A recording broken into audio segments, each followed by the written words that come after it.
Jaya Radha Madhava Kunja Bihari.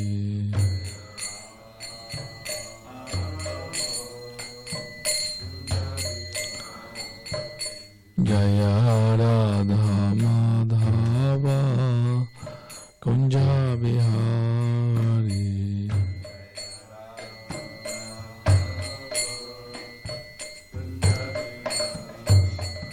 Jaya Gopi Jana Vallabha Girivaradhari.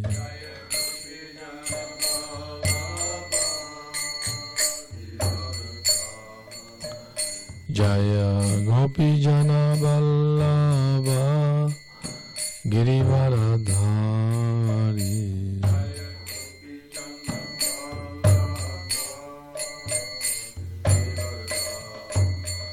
Yashodanandana Brajana Ranjana.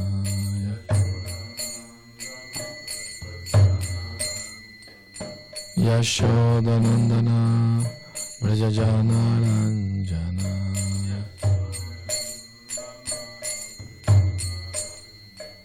Yamuna Tira Vanachariya.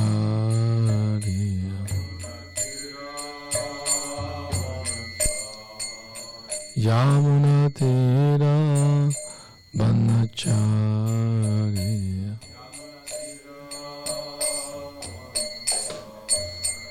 Jaya Radha Madhava Kunja Bihari.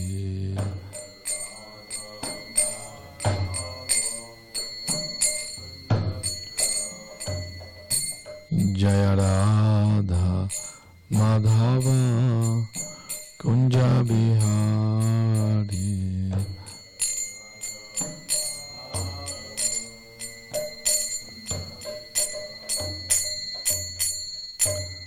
Gora Premanandi Srila Prabhupada ki jai.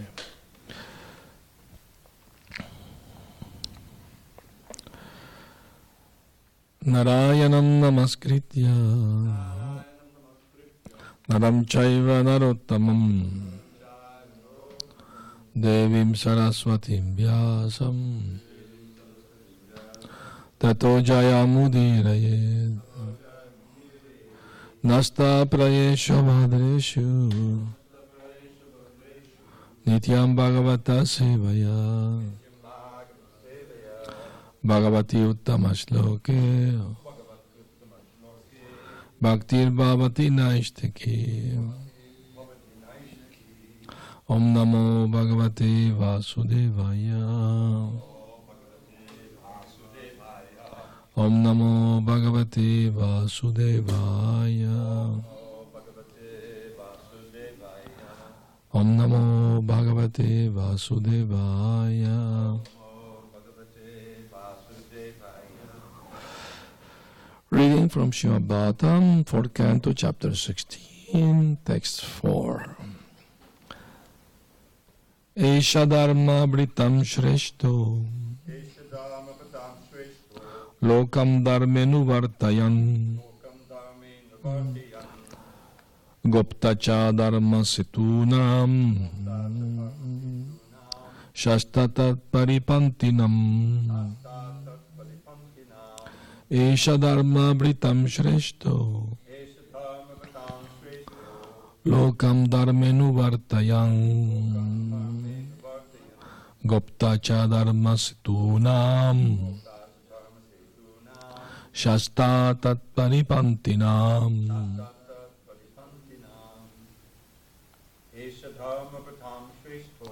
Esha Dharma Vritam Shreshto Lokam Dharmenu Vartayan Guptacha Dharma Setunam Shasta Tat Paripantinam. Esha Dharma Vritam Shreshto Lokam Dharmenu Vartayan Goptacha Dharma Setunam Shasta Tat Paripantinam.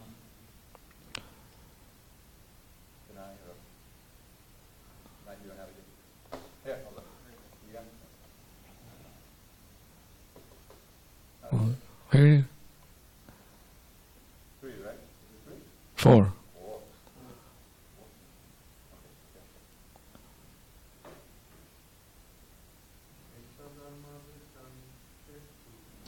Dharmamritam Shreshto Lokam Dharme Nuvartayan Uptacha Dharma Setunam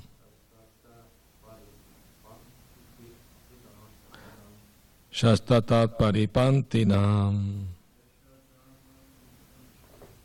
Esha Dharma Britam Shreshto Lokam Dharme Nuvartayan Gopta Cha Dharma Setunam Shastatat Paripantinam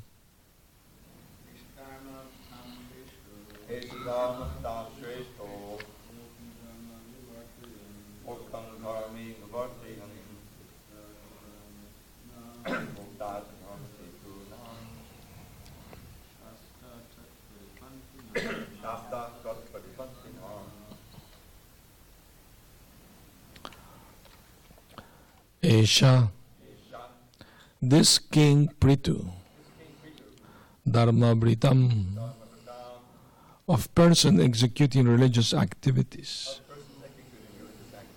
Shreshta, the best, Lokam, the whole world, Dharme, in religious activities, Anuvartayan, engage in them properly, Gopta, the protector, Cha, also, Dharma Setunam, of the principles of religion, Shasta, the chastiser, Tat Paripantinam, of those who are against religious principles. Translation. This King Maharaj Prithu is the best amongst those who are following religious principles. As such, he will engage everyone in the pursuit of religious principles and give those principles all protection. He will also be a great chastiser to the religious, irreligious, and atheistic. Purport. The duty of the king or the head of the government is described very nicely in this verse. It is the duty of the governmental head to see that people strictly follow a religious life. A king should also be strict in chastising the atheists. In other words, an atheistic or godless government should never be supported by a king or governmental chief. That is the test of good government.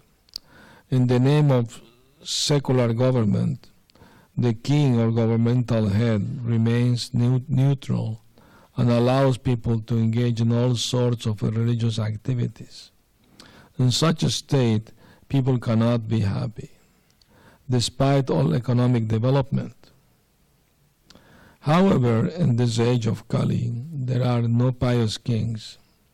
Instead, rogues and thieves are elected to heed the government. But how can the people be happy without religion and God consciousness? The rogues exact taxes from the citizens for their own sense enjoyment, and in the future the people will be so much harassed that according to srimadbhagavatam they will flee from their homes and country and take shelter in the forest. However, in Kali Yuga, democratic government can be captured by Krishna conscious people. If this can be done, the general populace can be made very happy. Wow. And apparently there is a chance. The last sentence Prabhupada said, however, in Kali Yuga, democratic government can be captured by Krishna conscious people. If this can be done, the general populace can be made very happy. Okay, so apparently, we have a candidate there. I mean, why not? Who knows? Could be. I remember when Prabhupada was here on this planet, one devotee wanted to be in politics, So Prabhupada, they run for office, and Prabhupada agreed, and the devotee was doing campaign and everything. You know him as a lawyer, Balavanta. Anyway, so in his campaign, he was preaching very openly. If you elect me, I will try to stop illicit sex, gambling, intoxication, and meat eating. He didn't get many votes. He got only 700 votes. I mean, he was depressed. But Prabhupada tried to enliven him, saying, those 700 people who voted for you, they made a spiritual advancement. So, but after that, there was no more political, amongst devotees. But now, apparently, there's one lady devotee who's trying to do that. Or will be. I mean, it's amazing how sometimes there are fanatical devotees that, she's a devotee and still they attack her and criticize her, and it doesn't make sense. The others will be much worse, but they don't make no sense. They think that she's in favor of free choice, of abortion. That, of course, she doesn't agree with abortion. She's a devotee. But because of Democratic Party and things, she have to go along with the line, but doesn't mean she believes in that, of course. She knows the soul entered the body at the time of procreation. But the body don't understand these things, and they just thought, no, she's... So you prefer Trump, who was openly against abortion. Of course we are against abortion. It's killing a child in the womb. Of course we are. But we don't make campaigns, or we don't take part in campaigns against abortion. That's not our process. Our process is to preach Krishna consciousness. And if people become Krishna conscious, automatically they will reject all the sinful activities.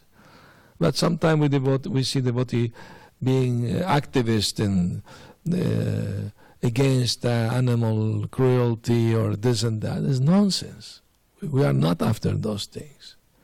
Or vegan, like campaigning. We don't do these things. We just have to focus on Krishna consciousness, and naturally everything will be accomplished with that. So, very interesting. Prabhupada translates the word dharma as religious principles or religious activities. And, but people misunderstand the word religion most of the time, So sometimes they ask me, is this a religion or a spiritual movement? And I tell them, we are a theistic philosophy. Theistic. We are godly. We believe in God. But it's not a religion like people understand what is religion. What people understand for religion is some kind of belief. Like the Christian or the Hindu or the Muslim belief. Krishna consciousness is not that kind of religion. I have to clarify to the people, Rather, it is the more universal laws of religion, which means 4 principles that can be applied to any religion. And those are truthfulness, cleanliness, austerities, and compassion. These are the 4 religious principles. So this can be applied to any religion of any denomination. So the head of the state doesn't have to favor any religion in particular, necessarily, or just to be, aloof, allow anything and everything. No. The head of the government should see that people are following these four religious principles. Doesn't matter what they call themselves, Christian or Hindu or Muslim or whatever. They have to see that people are being, of course, if you're Christian, then you should follow the 10 Commandments. Of course, not the way they interpret them, that you should not kill means only killing human beings. Well, has a broader spectrum. And that means that the government should see that those who call themselves Christians should be vegetarian. That's simple. No? And even if there are some people who are going to eat meat, they may allow it under certain restrictions. Like, for example,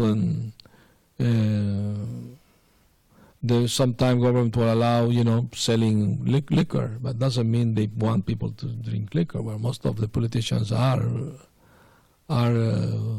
alcoholic.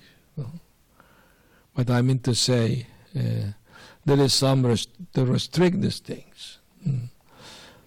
You can't prohibit now in Kali Yuga. You can't just stop it altogether. Even in the Vedic times, there were people eating meat. I mean, even Kshatriyas were hunting to eat meat, and was allowed for them. So I mean to say, we have to have a broader idea of what will be a government, Krishna conscious government nowadays. They have to allow certain things under certain restrictions. No? For example, Prabhupada said prostitution is a necessary element. Because some lusty men who are not satisfied in their marriage, they want to. So there is a section society for that. But nowadays, Prabhupada criticized modern society. They want to make all women prostitutes. And what the Prabhupada said, it's a trick by men to made up this idea of women liberation so they can have free prostitutes. Prabhupada criticized very heavy this thing. And women are so foolish, they go along with it as a something great, fine, no? Wonderful. Anyway, so we see that. And although we preach that, I preach to many ladies who come to approaching the movement, they're not married. I told them, look, some of them are divorced with children. So generally, men will look for a divorced woman just for sex. Be careful. Take care of yourself. Unless there is a serious commitment, don't go for it. But foolishly, they just, because Prabhupada said women need protection. Because they're innocent and they're easily seduced. That's a fact. So it happens. So one of those ladies I'm preaching to, she got entangled in one relationship and get pregnant, and the man just left. No? And she's a devotee. She's a devotee. She's not initiated, but she's a devotee. So I could understand that nowadays women are misled by men, factly speaking. They are like children. It means they need protection.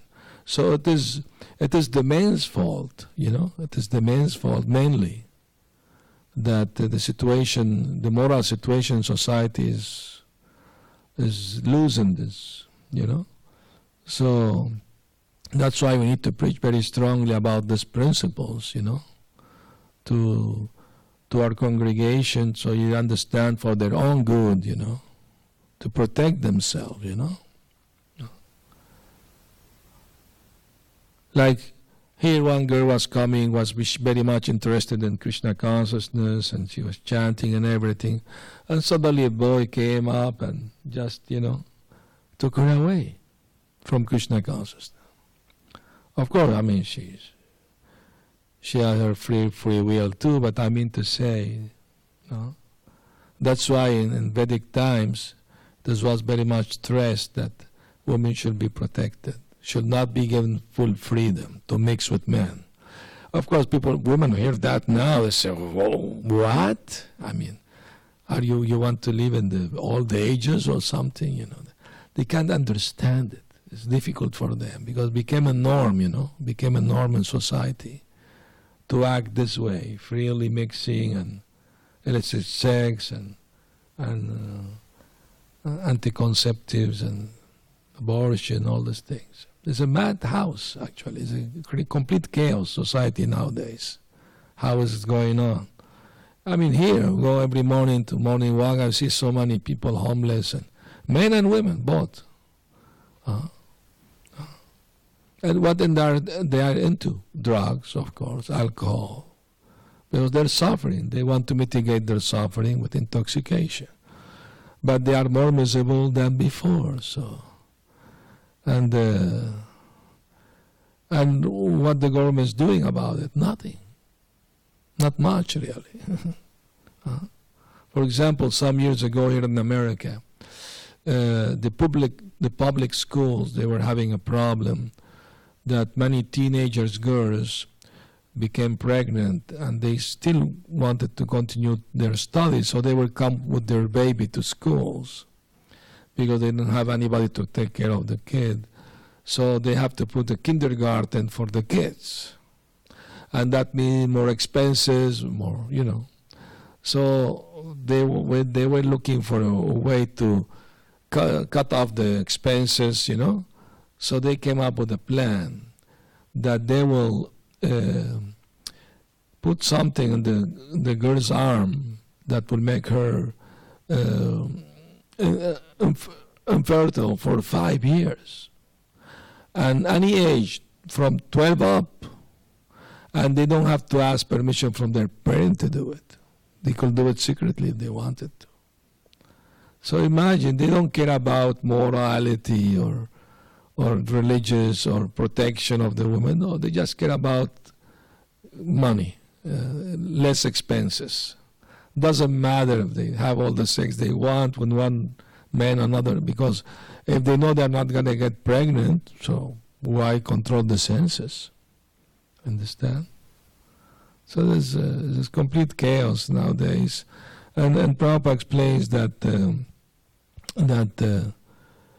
nowadays the government had remain neutral and allow all people to engage in all kinds of religious activities in the name of secularism.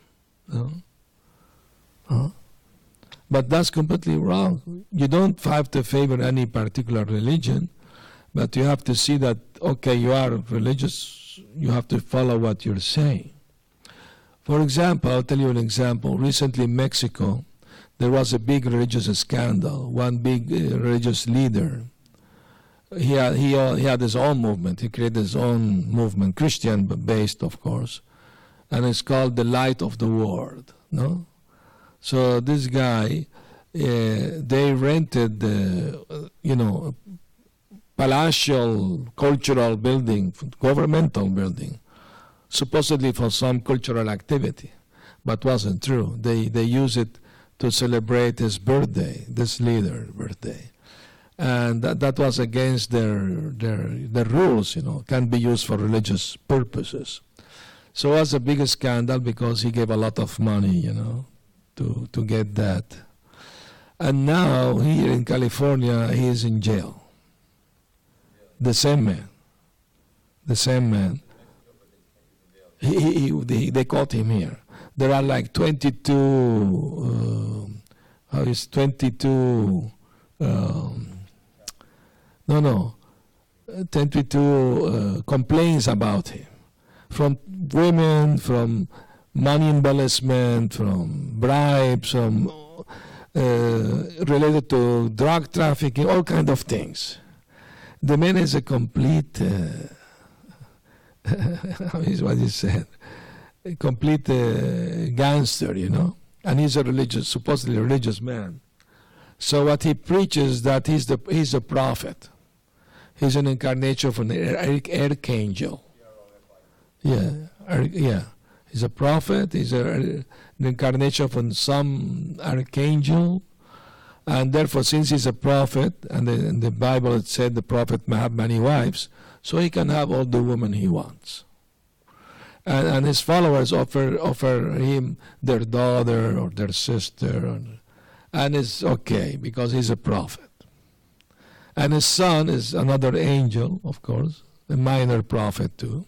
And he also take advantage of all the girls and all the money. And there are many politicians, they back them up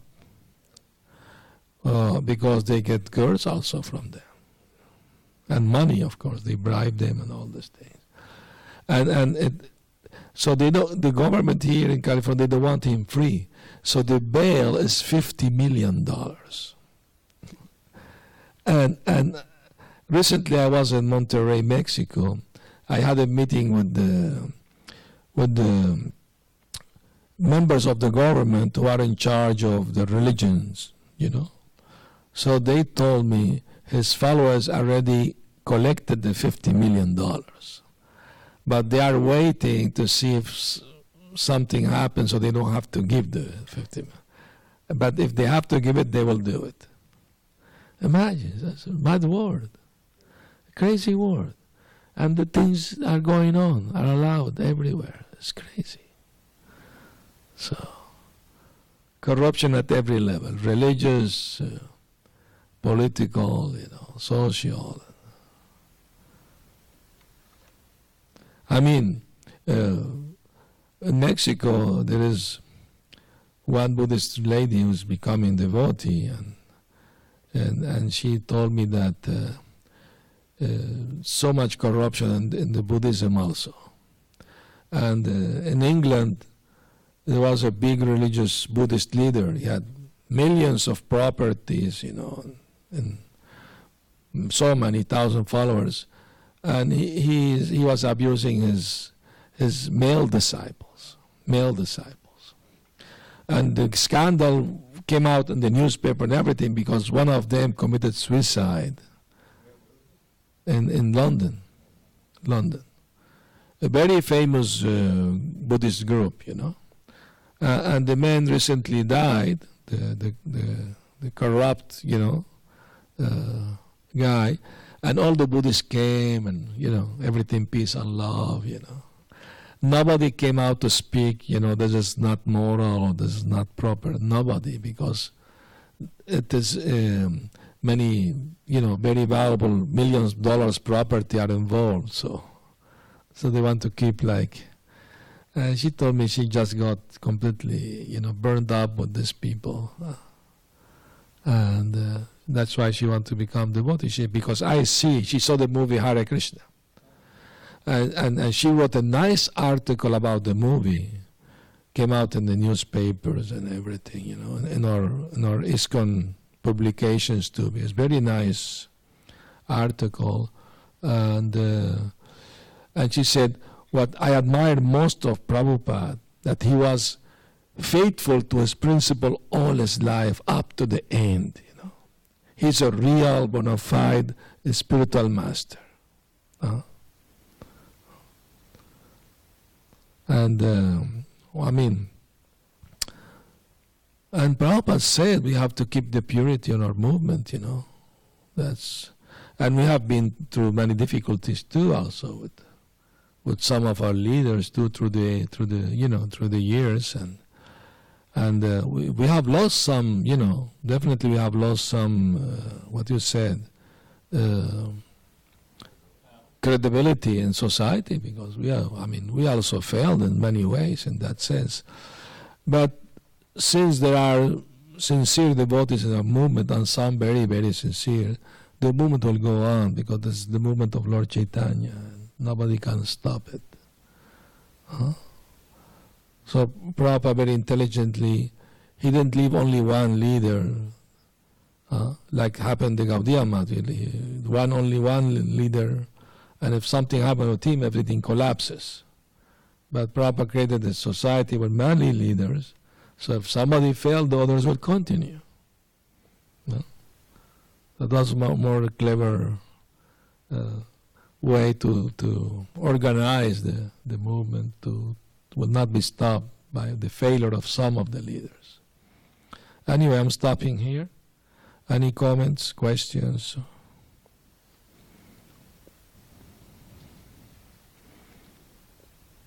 All right. Yes.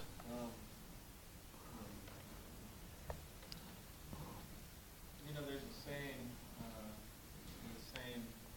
failure. Prabhupada used it actually one time. He used it in the perfection of yoga. Yeah, failure is the pillar of success. Comment on that. Sure. Exactly that. Sure. I mean to say, if somebody is sincere devotee, but because of the powerful material energy have some, you call difficulty in life, and he may have failed at a certain point in following the principle, but because he is sincere, he tries harder, to overcome his weaknesses and to advance more. So in that sense, failure becomes what do you call? The pillar of success. In that sense, yes, it's correct.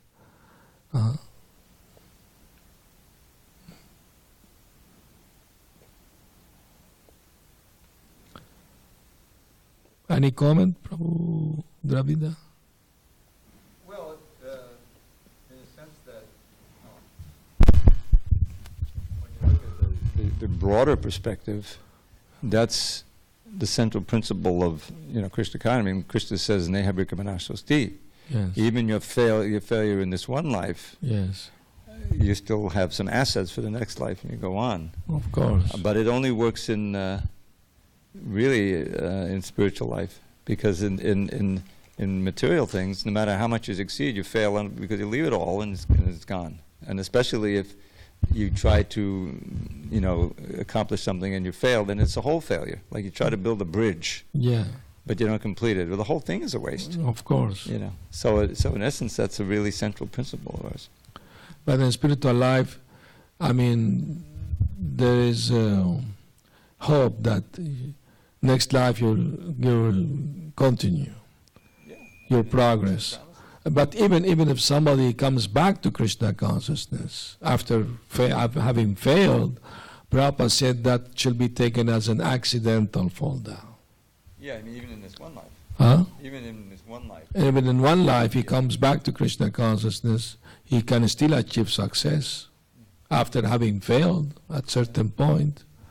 It is possible. Prabhupada, once a devotee asked Prabhupada, how we know what is accidental fall down. And Prabhupada said, if the person comes back to Krishna consciousness, that was accidental fall down. Doesn't matter how long was there, Quite a liberal standard. Yeah. It indicates how open-hearted we have to be. Yes. Because we tend to be, hey, 30 years ago you did this, you're out, finished, Yeah. It's true. We have to be more kind, merciful, You realize how rare it is for devotees. Yeah, how rare it is for somebody to be Krishna, become Krishna conscious. Yeah. Wonderful. Yeah. Okay, thank you very much. Srila Prabhupada ki jai, Gaur Premanandi, Hari Hari Bol.